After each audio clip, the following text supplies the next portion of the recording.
This is 101 ESPN from Super Bowl 47 in New Orleans. Brought to you by Ryan Kelly, St. Louis's home loan expert, American Standard Heating and Air, and the BMR Commander Go Pack at Supplement Superstores. And welcome back to New Orleans. It's hour number 2 of the Bernie Miklasz Show, getting ready for Super Bowl 47. And it's really nice to have Les Snead and his wife, Carrie Henderson Snead, join us here. And Les, you did have the reputation for loving the media, you know, media-friendly guy. And maybe not this reputation, correct? I think a lot of our listeners and fans will remember and do know Kara's work on the NFL Network and CNN, we don't know each other really, but I remember as just saying, seeing her at all these Super Bowls, running around like she was crazy, like I actually am crazy. You don't know me enough yet, but you'll find that out. But I never knew that there was this romance blossoming, and so all of a sudden it's the bye week and you're getting married, and I'm like, oh, what a great story! Seriously, congratulations. Thank you very much. What's interesting is, like you said, you see her at the Super Bowl, and she is crazy, and y'all find that out. I found that out. But you fall in love because I'm crazy. You fall in love with a crazy person. But I think, like you said, it's a lot of the common bonds that we have with this sport, and all you go through to either cover it or execute it, whatever your role is. Carrie, we were talking during the break, and you love football, and you've enjoyed the craziness of covering football, but man, it's different now. You're kind of living and dying a little bit inside with your husband every Sunday watching the Rams.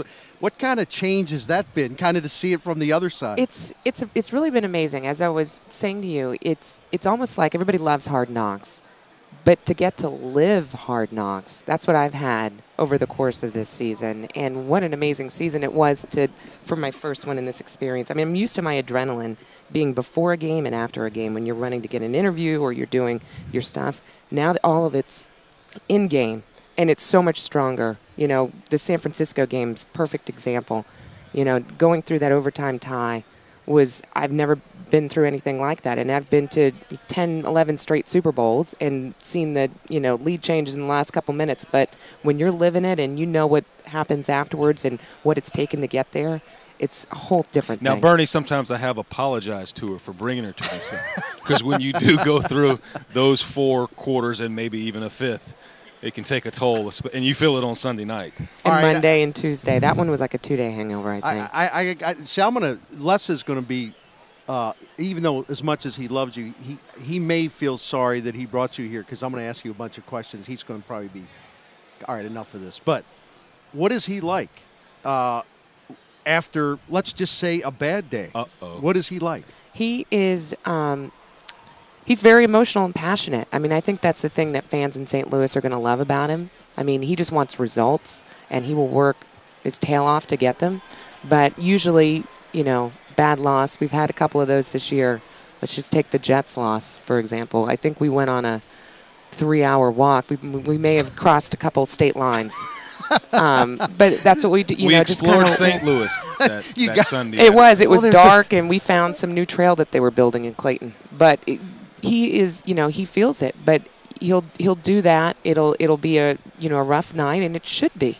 Right. I mean, you put everything into this, and you have hopes. I mean, you want to manage your expectations, but I mean, this year it was hard to manage expectations because things were just going well, and you saw that what this team could be.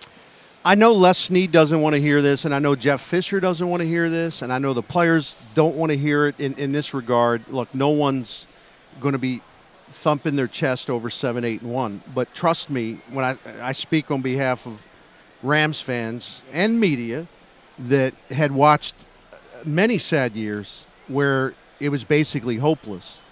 And look, people were working hard, trying to make it better. It's not through a lack of effort, but it just kept going down and down and down.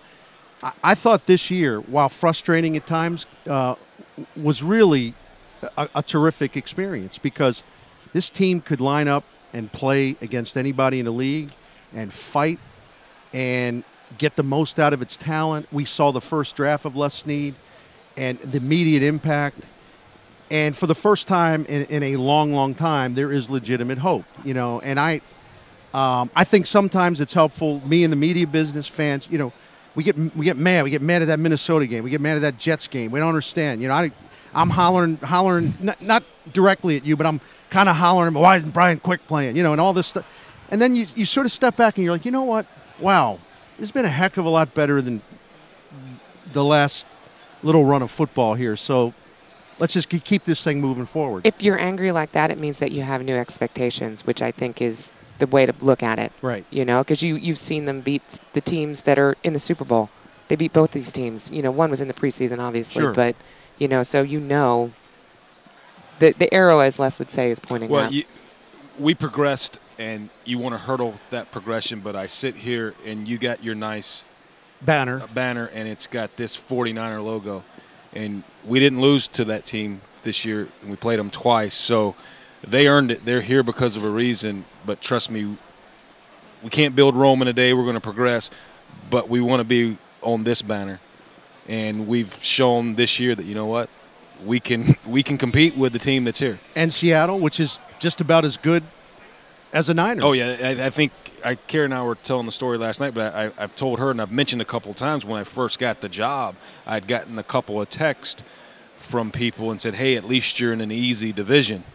And I wish I would have saved that text and go, really, this is an easy division. It's become one of the tougher ones. And even Arizona this year, who struggled offensively, was a formidable foe because of that defense. You had to go beat them because they were going to keep you from scoring. Good luck with all the off-season planning. Appreciate that. All right.